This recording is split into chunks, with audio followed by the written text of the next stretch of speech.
Hello everybody, welcome back, or if it's your first time here, you don't have to subscribe, like, or do any of that crap, because ultimately, I don't care, I would just appreciate it, but today we are ranking all 50th Arrowverse, I'm just saying Arrowverse, but stuff that connects to it within the multiverse. Drop a comment if you're confused on how some do, but, all 50th episodes. Black Lightning recently had its 50th episode, and that's why I'm doing this, but, today's March 18th. Well, not when I'm recording this. I'm recording it it's Wednesday, March 17th at 9:10 p.m. Well, anyway, I'm rambling.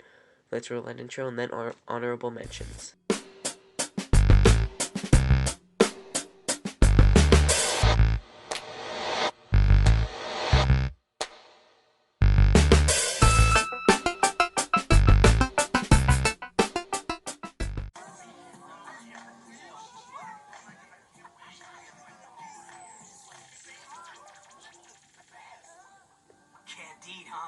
Black Lightning was trying to save the world. I'm just trying to save my family. That was too easy. Black Lightning's dead. Barack Obama. We're on Obamacare. Clearly, yes. Mid-30s, multiple stab wounds. Oh no. You told her to blow off some steam.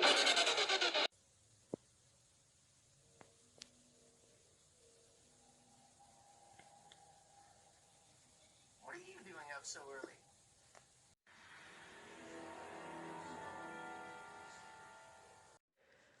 I really enjoyed this episode. This creates the Justice League International, which later is a big part of Season 3, but also has been building up with introducing these team members within Season 2 and Season 1. And this is finally the build-up of that stuff. And then Apocalypse attacks Earth, so the Justice League International has to defend Earth, and there's this cool scene where they all attack Darkseid, but Darkseid doesn't have a scratch on him. You have to do whatever it takes. I understand you're not killing people these days. My father may be the demon, but yours is the devil. Break your vows. Kill your sister's father. Kill him!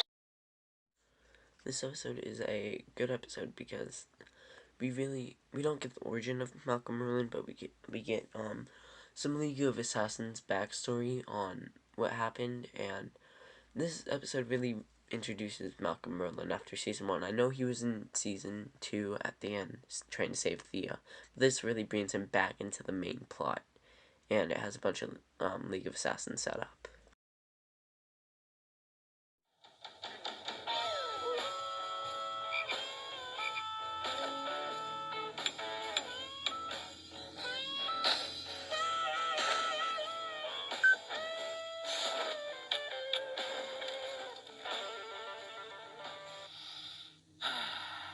Great outdoors. What's so great about it? We're sleeping on rocks.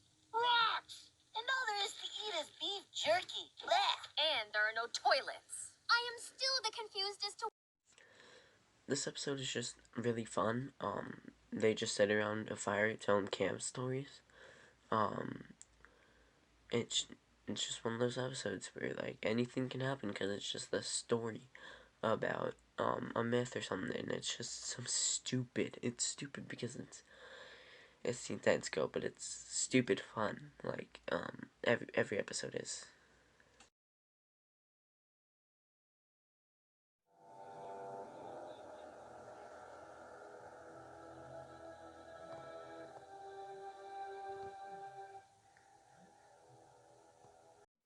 This episode is part 1 of the 3-part Justice League series finale, and this episode really, you really feel the betrayal by Hawkgirl, and how she's been a member of this team all this time, and she could betray them just like that for being a inside spy. It's really the betrayal that makes this episode. Lion escaped from the zoo, or the bus driver went insane and refused to stop. Francis's friend Richie gave Reese a job at the Circus Burger. It's perfect. Reese gets to be bossed around all day by the only guy on the entire planet that's dumber than he is. This job is stupid. Well, you do get to wear a paper hat. Reese, you want to drive when you get your license? You're going to pay for your own insurance. Yeah, but if everyone else has insurance, then why do I need it? They've got it covered. Son, it's not as simple as that. You see, This episode is just really great comedy with Reese getting a job and Malcolm getting a tutor that is 3 years younger than him. I think he's like 9, the tutor. And then Richie, Francis's friend, which I think this is his last episode, steals the money out of the cash register from Reese and buys some stupid stuff. I don't know, it's just fun. besides, she was just sitting idle. All these stories about fish attacks have got the fishermen some spook. I can't find nobody to crew with me. So, you don't believe the stories? Bunch of hooey. You can quote me on that. This episode introduces Aquaman into the DCAU, and I'm sorry, I just hit my table that I'm recording this on. Lois Lane breaks into LexCorp, gets kidnapped where they're holding Aquaman, and I really like how Atlantis is revealed to the world in this episode. I think just how they handled Aquaman in this episode was really good and made it extra special that Aquaman was in. I fear our operation may have been compromised. Good luck. And welcome to the jungle. Bulletproof. That's annoying. We are on a mission in space. Just like the Justice League. Let's run it again. Dick, we might want to Note.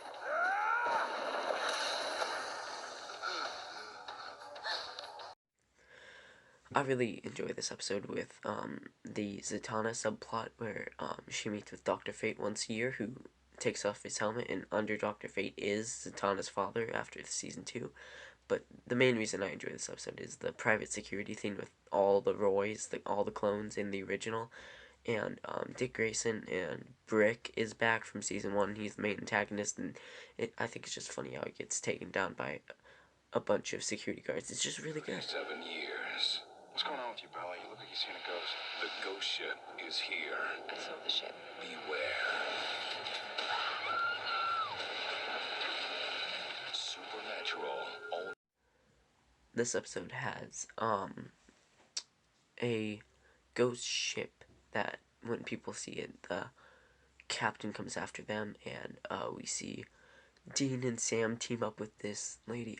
She's important. She's like one of the main villains of the season, but I don't remember her name. But this episode's just really entertaining in how the girl and Dean have to fake being in love to get into the place. It's just funny. As much as I want this, I can't have it. It's not fair. I never thought I could feel this way about anyone.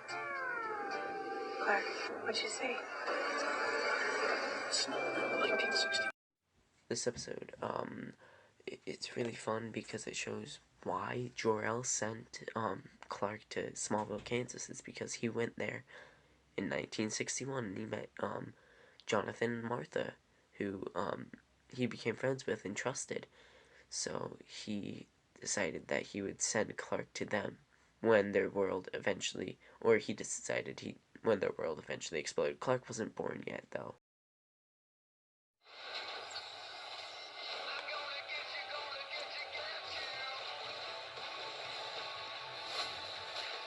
Save one for me. This was fun. The 2-night crossover event. This episode's just really good with the wedding and how it gets crashed. And Mick and Sing, the combination you've never seen, and I just like how the wedding gets crashed. We see Nora for the first time, but I hate the scene in the party before the wedding, where Felicity just screams at Oliver, "I don't want to marry you." I have to skip that scene every time because it's so cringy. But anyway, that's my ranking. I hope you enjoyed it. I was talking about the time and the dates earlier in the intro because when you're watching it, it's March 18th, and that is the day the Snyder Cut comes out. So if you're not watching the Snyder Cut but you're watching this, what are you doing? I know this is only like 10 minutes and that's a 4-hour movie, but I'll just say, this may have taken 3 hours of recording, screen recording, and cropping screenshots, but that is 4 hours and 4 years of work, man. I'd rather you watch that instead of this, but I appreciate that you are watching it and you took your time out today. And if you got here, just comment "thank you're welcome" or something. And goodbye. Stay safe and watch the Snyder Cut, everybody. Next week will be an all DCU films ranking. Goodbye.